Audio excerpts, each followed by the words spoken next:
नमस्कार दोस्तों, मैं हूं अनजान, आपका नया साथी। मैं आपके लिए एक ऐसी कहानी लेकर आया हूं जिसे सुनकर आपको डर का एहसास होने वाला है। दोस्तों, आज की ये कहानी एक लड़के की है जिसका नाम मोहित है, जो अपने कॉलेज की पढ़ाई करने के लिए गांव से शहर आया था। तो चलिए दोस्तों, ज्यादा समय बर्बाद ना करते हुए इस कहानी को हम मोहित के नजरिए से ही सुनते हैं। लेकिन उससे पहले आप हमारे इस चैनल को सब्सक्राइब कर ले, जिससे आपके और हमारे संबंध मजबूत हो सके। नमस्कार दोस्तों, मेरा नाम मोहित है और मैं गांव का रहने वाला हूं, जिसे शहर में रहने की आदत नहीं थी, लेकिन पढ़ाई के चलते शहर आना पड़ा। ये शहर की रातें दम घोंटती थीं, खासकर उस सड़े गले हॉस्टल में जहां मुझे रहना पड़ा था। कॉलेज दूर था और किराए पर फ्लैट ढूंढना मेरे बजट से बाहर था। वार्डन मिस्टर चौधरी एक सख्त आदमी थे, जिनकी आंखों में हमेशा एक अजीब सा डर रहता था। हॉस्टल पुराना था, दीवारों पर नमी के धब्बे थे और गलियारों में टूटी ट्यूबलाइट्स की भयानक झिलमिलाहट रात को और भी खौफनाक बना देती थी। पहली ही रात अजीब सी आवाजें शुरू हो गईं, कभी दूर से घसीटने की आहट, कभी दीवारों के पीछे से खुरचने की खबरें। नींद आंखों से कोसों दूर चली गई। सुबह दूसरे लड़कों से बात की तो पता चला ये आवाजें सालों से आ रही हैं। हॉस्टल में रहने वाले ज्यादातर लड़के इसीलिए चले जाते थे, लेकिन मेरे पास कोई विकल्प नहीं था। कुछ दिन बाद रात को अचानक मेरे कमरे का पंखा तेज घूमने लगा, जोर से चीखने लगा। घबराकर उठा तो देखा पंखा हवा में ही लटक रहा था, कोई तार नहीं जुड़ा था। चीख निकलने से पहले ही कमरे का तापमान गिरने लगा। हड्डियां जकड़ने वाली सर्दी में सिर्फ सांसें चल रही थीं। फिर अंधेरे में किसी के बालों से मेरे गालों को सहलाने का एहसास हुआ। चीखते हुए लाइट जला दी, लेकिन कमरे में सिवाय मेरे कोई नहीं था। यह सिलसिला रोज बढ़ता गया। कमरे का सामान इधर उधर होना, दीवारों पर खून के धब्बे उभरना, रात में किसी के रोने की आवाज आना। डर की वजह से मैं बीमार पड़ने लगा। एक रात तंग आकर मिस्टर चौधरी के पास गया। उनकी आंखों में हमेशा का डर उस रात दहशत में बदल गया था। उन्होंने बताया कि सालों पहले हॉस्टल में एक लड़की रहती थी, जिसे किसी ने बेरहमी से मार डाला था। उसकी आत्मा यहीं भटकती है। वह रात सबसे खौफनाक थी। दीवारों से खून निकलने लगा, चीखें इतनी जोरों की थीं कि कान बंद हो गए। अचानक सामने दीवार गायब हो गई और एक सफेद साया खड़ा था। उसकी आंखों से खून टपक रहा था। मैं बेहोश हो गया। अस्पताल में होश आया तो पता चला कि हॉस्टल में आग लग गई थी। मिस्टर चौधरी बच नहीं पाए थे। हॉस्टल जमींदोज हो चुका था, लेकिन सपने में रात को वही सफेद साया मुझे आज भी दिखाई देता है, ये कहता हुआ, यहां से जाने में देर मत करो, वरना मेरी तरह तुम भी फंस जाओगे। भागने की जल्दी में ये भी नहीं पूछ पाया कि वो लड़की मरी क्यों थी, उसकी लाश का क्या हुआ। अस्पताल से छूटने के बाद भी शहर छोड़ने की हिम्मत नहीं हुई। दिमाग में ये सवाल बार बार उछलता था, शायद जवाब मिल जाए तो उस खौफ से थोड़ी राहत मिले। कुछ दिनों बाद एक बूढ़े पत्रकार से मुलाकात हुई। उन्होंने बताया कि सालों पहले हॉस्टल के पीछे खुदाई हो रही थी, तभी उन्हें हड्डियां मिली थीं। जांच में पता चला वो हड्डियां एक लड़की की थीं, जिसके हाथ बंधे हुए थे। अखबारों में खबर छपी थी, लेकिन कुछ ही दिनों में वो खबरें गायब हो गईं, मानो किसी ने दबा दी हों। उन हड्डियों का क्या हुआ? क्या वाकई उस लड़की के साथ कोई सियासी साजिश हुई थी? जवाब ढूंढने लगा।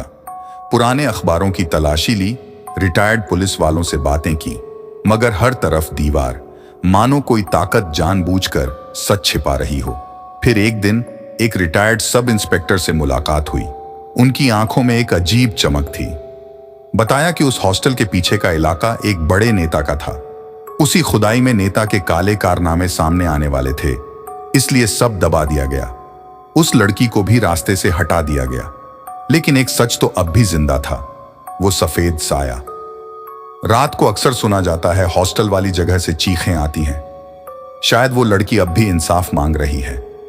और मैं कभी कभी सपने में उसे देखता हूं, गुस्से से भरी आंखों से मुझे घूरते हुए। जवाब ढूंढने का जुनून सवार था, लेकिन जान भी खतरे में थी। सब इंस्पेक्टर की बातों ने यह तो स्पष्ट कर दिया था कि लड़की को इंसाफ दिलाना नामुमकिन है। ताकतवर लोग सब दबा देंगे, फिर भी हार नहीं मान सकता था। उस बेगुनाह लड़की की चीखें मुझे रातों को नींद नहीं आने देती थीं। एक रात हौसला करके उस जमींदोज हो चुके हॉस्टल वाली जगह पर जाने का फैसला किया। वह जगह अब शहर के बाहरी इलाके में आ चुकी थी। पूरी रात बस से चला, सूरज निकलने से पहले ही वहां पहुंच गया। जगह सुनसान थी, सिर्फ जंगली घास उगाई थी। कहीं ना कहीं ये जमीन उस लड़की की हड्डियों को छुपाए हुए थी। धीरे धीरे खुदाई करने लगा। हथियार तो नहीं थे, बस नंगे हाथों से ही मिट्टी खोदता रहा। कई घंटे बीत गए। उम्मीदें कमजोर पड़ने ही वाली थीं कि अचानक किसी चीज से हाथ टकराया। हाथ हटाकर देखा तो एक हड्डी थी, और फिर दूसरी और तीसरी। धीरे धीरे एक पूरा कंकाल सामने आ गया। उसके बगल में एक डायरी भी पड़ी थी। पन्ने पीले पड़ चुके थे, मिट्टी से सने हुए थे, लेकिन कुछ लिखावट पढ़ने लायक थी। उसमें उस लड़की ने अपनी कहानी लिखी थी। वह एक रिपोर्टर थी, उसी नेता के भ्रष्टाचार का पर्दाफाश करने वाली थी। उसे धमकियां मिली, लेकिन वो नहीं रुकी। आखिरकार उसे बंधक बनाकर उसी हॉस्टल में लाया गया और आगे पढ़ने की हिम्मत नहीं हुई। आंसू आंखों से बह निकले।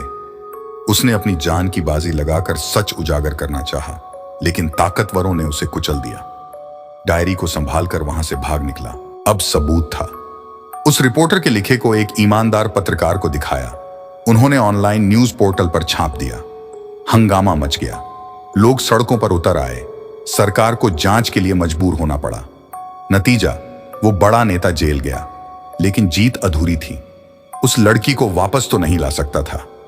उसकी आत्मा को शांति दिलाने के लिए हड्डियों का अंतिम संस्कार करवाया। उसके नाम पर एक छात्रवृत्ति भी शुरू की, ताकि गरीब लड़कियां पढ़ लिखकर रिपोर्टर बन सकें। शायद सच और इंसाफ के लिए लड़की की चीखों ने मुझे रास्ता दिखाया था। हॉस्टल तो जमींदोज हो चुका था, लेकिन उसकी कहानी, उसकी लड़ाई अब भी जिंदा है। सालों बीत गए। मैं अब एक नामी पत्रकार बन चुका था।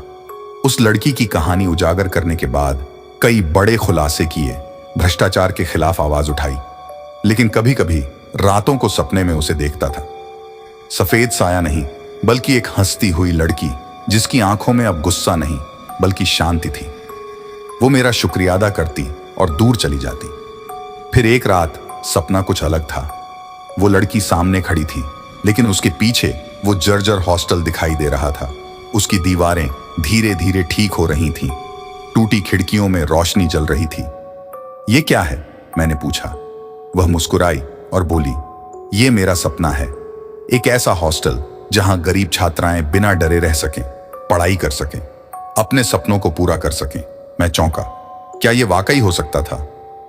तुम कर सकते हो इसे पूरा करना, उसने मेरी आंखों में देखते हुए कहा। उसी जगह पर, उसी हॉस्टल में। फिर वो धीरे धीरे अंधेरे में घुल गई। सपने से जागा तो मानो सिर पर एक बिजली गिरी हो। उस लड़की का सपना मेरा सपना बन गया। उस जमीन को वापस लेने की कोशिशें शुरू की। लोगों को बताया कि वहां छात्रावास बनाया जाएगा। शुरुआत में मुश्किलें आईं, लेकिन हार नहीं मानी। धीरे धीरे समर्थन मिलने लगा। आखिरकार सालों की लड़ाई के बाद उस जमीन पर छात्रावास बनने की स्वीकृति मिल गई। उस दिन हॉस्टल के उद्घाटन समारोह में खड़ा था। चारों तरफ खुशहाल छात्राओं के चेहरे देखे तो आंखों में खुशी के आंसू आ गए। शायद उस लड़की की चीखों ने मुझे जगाया था। उसके साथ हुए अन्याय ने मुझे रास्ता दिखाया था, और अब उसी जगह पर छात्राओं की हंसी गूंज रही थी। उसकी लड़ाई, उसकी आत्मा अब हमेशा जिंदा रहेगी। हर उस लड़की की किताबों में, हर उस हंसी में जो इस हॉस्टल की दीवारों के बीच गूंजेगी। वक्त निकलता गया। छात्रावास चल निकला। हर साल छात्राओं की सफलता की खबरें सुनकर अच्छा लगता था। एक रात सोते हुए अचानक आवाज आई। जल्दी से उठा, लेकिन कमरे में कोई नहीं था। फिर वही जानी पहचानी आवाज सुनाई दी, शुक्रिया मोहित। आवाज हवा में तैर रही थी। सफेद साया कहीं नहीं दिख रहा था। समझ नहीं आ रहा था ये कैसा शुक्रिया है। कुछ दिनों बाद एक पूर्व छात्रा मुझसे मिलने आई। बताया कि रात को उसे सपने में एक लड़की दिखी थी, हंसती हुई, शांत सी। उसने छात्रावास के लिए किए गए मेरे कामों के लिए धन्यवाद दिया था। बस अब समझ में आया। शायद उस लड़की की आत्मा को अब शांति मिल गई थी। वो आजाद हो चुकी थी। अब वो हर उस छात्रा में जिंदा थी जो इस हॉस्टल में रहकर अपने सपनों को पूरा करने के लिए मेहनत कर रही थी। हॉस्टल की दीवारों पर अब सिर्फ हंसते चेहरे ही दिखते थे। कभी कभी रात में हवा के झोंके के साथ हल्की सी हंसी सुनाई देती थी, मानो वो लड़की कहीं ना कहीं खुश होकर कह रही हो, शुक्रिया मोहित। खामोशी टूटती है, तब भी कभी कभी पुरानी यादें लहर सी बनकर उठ खड़ी होती हैं।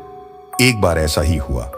एक सम्मान समारोह में पत्रकारिता में उत्कृष्ट योगदान के लिए सम्मानित किया जा रहा था। मंच पर खड़े होकर तालियों की गड़गड़ाहट सुनते हुए अचानक वो सपना याद आ गया। हॉस्टल वाली जगह छात्रावास बन चुकी है, हंसी से गूंज रही है। ये खुशी तो थी ही, मगर एक सवाल भी मन में कचोट कर गया। वह जर्जर हॉस्टल अपने आप ठीक हो रहा था, दीवारें सीधी हो रही थीं, रोशनी जल रही थी। ये कैसा सपना था? क्या उस लड़की की कोई अधूरी ख्वाहिश थी? समारोह खत्म होने के बाद एक बुजुर्ग पत्रकार से मुलाकात हुई।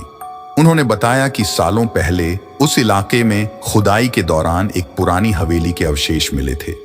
उस हवेली की कहानी बड़ी दिलचस्प थी। कहते हैं उस हवेली में एक राजा रहा करता था।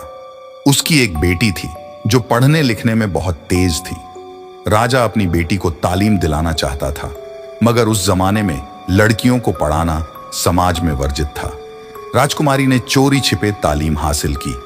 रातों को हवेली की एक सुनसान कोठरी में किताबें पढ़ती थी। एक रात किसी ने उसे देख लिया और राजा को खबर कर दी। किसी को पता न चले इसलिए गुस्से में राजा ने बेटी को कोठरी में ही कैद कर दिया। कहते हैं राजकुमारी कैद में ही मर गई। उसकी कोठरी वही जगह थी जहां बाद में वो जर्जर हॉस्टल बना था। बुजुर्ग पत्रकार की बातें खत्म होते ही वो पूरा सपना समझ में आ गया। शायद हॉस्टल अपने आप ठीक नहीं हो रहा था। वो राजकुमारी की अधूरी ख्वाहिश थी। वह चाहती थी कि उस कोठरी की जगह ऐसी जगह बने जहां लड़कियां बिना किसी रोक टोक के पढ़ सकें। शायद उसी अधूरी ख्वाहिश को पूरा करने के लिए वो लड़की मुझसे मिली थी। शायद उसी लिए छात्रावास में रहने वाली लड़कियों में वो जिंदा थी। अब एक नया मिशन था। उस पुरानी हवेली की खुदाई करवाकर राजकुमारी की कोठरी ढूंढनी थी। उस कोठरी को एक स्मारक के रूप में स्थापित करना था, ताकि लोग उस राजकुमारी की कहानी को जान सकें जो तालीम की प्यासी थी। हवेली की खुदाई के लिए अनुमति लेना आसान नहीं था। सरकारी दफ्तरों के चक्कर लगाने पड़े। कई अधिकारियों को उस राजकुमारी की कहानी बतानी पड़ी। साल भर की मशक्कत के बाद आखिरकार खुदाई की मंजूरी मिल गई। खुदाई शुरू हुई तो पुरानी ईंटें, टूटे हुए बर्तन और जर्जर गहने मिलने लगे। हफ्तों की खुदाई के बाद एक अंधेरी कोठरी का पता चला। अंदर जाने में थोड़ा डर लग रहा था, लेकिन राजकुमारी की कहानी को दुनिया के सामने लाने का जुनून हावी रहा। मशाल जलाकर कोठरी के अंदर गया। जमीन पर धूल जमी हुई थी। दीवारों पर नमी के कारण काले धब्बे पड़ गए थे। एक कोने में एक पुरानी किताब पड़ी हुई थी। उसे धीरे से उठाया। पन्ने पीले पड़ चुके थे, पर कुछ लिखावट पढ़ी जा सकती थी। वही राजकुमारी की लिखावट थी। उसी ने अपनी जिंदगी की कहानी लिखी थी। उसने लिखा था कि कैसे चोरी छिपे तालीम हासिल करती थी, कैसे रातों को मशाल की रोशनी में किताबें पढ़ती थी। उसने आगे लिखा था कि अगर कभी उसे कैद से रिहाई मिलती है तो वो गरीब लड़कियों के लिए एक ऐसा स्कूल खोलना चाहती है जहां वो बिना किसी डर के पढ़ लिख सके। किताब पढ़ते हुए आंखों में आंसू आ गए। राजकुमारी की ख्वाहिश कितनी साधारण सी थी, फिर भी उसे पूरा करने का मौका नहीं मिला। किताब को संभालकर बाहर निकला। अब एक मिशन और भी था, राजकुमारी की अधूरी ख्वाहिश को पूरा करना। उसी कोठरी के ऊपर एक छोटा सा स्कूल बनवाया गया। स्कूल में गरीब लड़कियों को निःशुल्क शिक्षा दी जाती थी। स्कूल का नाम रखा गया राजकुमारी स्मृति पाठशाला। उस दिन स्कूल के उद्घाटन समारोह में खड़ा होकर खुशी से झूमते बच्चों के चेहरे देखे तो लगा राजकुमारी की आत्मा भी कहीं ना कहीं खुश हो रही होगी। शायद उसी हवेली की हवाओं में कभी कभी राजकुमारी की खुशी की हंसी भी गूंजती होगी। और दूर उस जर्जर हॉस्टल की जगह बने छात्रावास से आती छात्राओं की पढ़ाई की सरसराहट शायद राजकुमारी के अधूरे सपने को साकार करती रहेगी। खामोशी छाई है, लेकिन कहानी यहीं खत्म नहीं होती। सालों बाद एक रात फिर वही सपना आया। इस बार सपने में राजकुमारी स्मृति पाठशाला की एक छात्रा खड़ी थी। वो हंस रही थी, उसकी आंखों में चमक थी। शुक्रिया मोहित, उसने कहा, आपने मेरा और राजकुमारी का सपना पूरा किया। फिर उसने बताया कि वो कॉलेज में टॉप कर चुकी है और अब उसे विदेश में पढ़ने का मौका मिला है। वो वहां जाकर और पढ़ाई करेगी, एक बड़ी वैज्ञानिक बनेगी। उसकी बातें सुनकर खुशी हुई, लेकिन एक सवाल भी मन में कचोट कर गया। राजकुमारी कहाँ है? मैंने पूछा। वह मुस्कुराई और बोली, वो अब हर उस लड़की में जिंदा है जो शिक्षा की रोशनी पा रही है। वो हर उस हंसी में है जो किताबों के पन्नों को पलटते हुए निकलती है। वो हर उस सपने में है जो इन दीवारों के बीच जन्म लेता है। फिर धीरे धीरे वो अंधेरे में गायब हो गई। आंख खुली तो सुबह हो चुकी थी। उसी दिन अखबार में पढ़ा कि विदेश से एक बड़ी वैज्ञानिक भारत लौट रही हैं। उन्होंने गरीब छात्राओं की मदद के लिए एक बड़ा फंड बनाया है। उस खबर को पढ़ते हुए आंखों में एक अलग सी चमक थी। ये चमक शायद उस जर्जर हॉस्टल की जगह बने छात्रावास से आती रोशनी सी थी, या फिर उस पुरानी हवेली की खुदाई में मिली राजकुमारी की अधूरी ख्वाहिश को पूरा करने वाले स्कूल से आती खुशी की किरणें थीं। ये कहानी भले ही खत्म हो, लेकिन सिलसिला जारी है।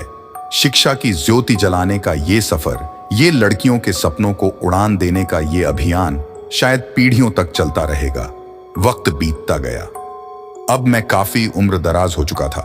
बाल सफेद हो गए थे, चेहरे पर झुर्रियां पड़ चुकी थीं। एक शाम बरामदे में बैठकर पुराने अखबारों को पलट रहा था। उसी वक्त दरवाजे की घंटी बजी। है कोई? उसने पूछा। बाहर से एक जानी पहचानी आवाज आई, मैं हूं मोहित जी। दरवाजा खोला तो सामने वही लड़की खड़ी थी जिसे मैंने सपने में देखा था। अब वो एक सधी हुई महिला बन चुकी थी। आंखों में वही चमक थी। आइए आइए, मैंने उसे अंदर बुलाया।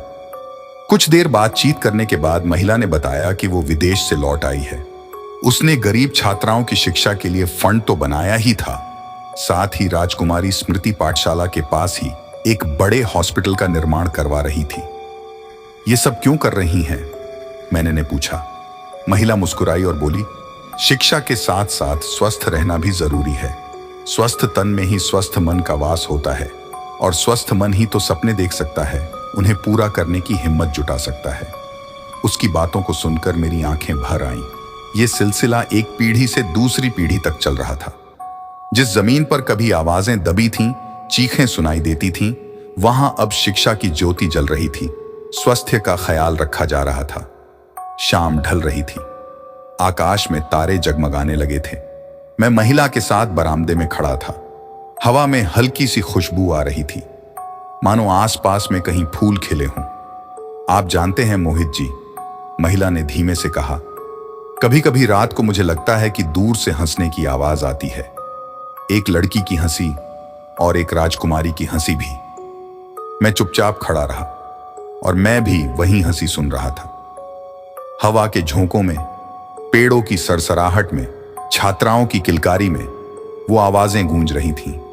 उस जर्जर हॉस्टल की जगह बने छात्रावास और उस पुरानी हवेली की खुदाई में मिली कोठरी की जगह बने स्कूल से निकलती ये खुशी की किरणें शायद हमेशा आसमान को रोशन करती रहेंगी। ये कहानी खत्म हो सकती है, लेकिन शिक्षा की रोशनी जगाने का ये सिलसिला, ये लड़कियों के सपनों को उड़ान देने का ये अभियान, ये सदियों तक चलता रहेगा। ये कहानी तो यहीं खत्म होती है, लेकिन मेरी विरासत और लड़कियों के सपनों का सफर यहीं थमने वाला नहीं।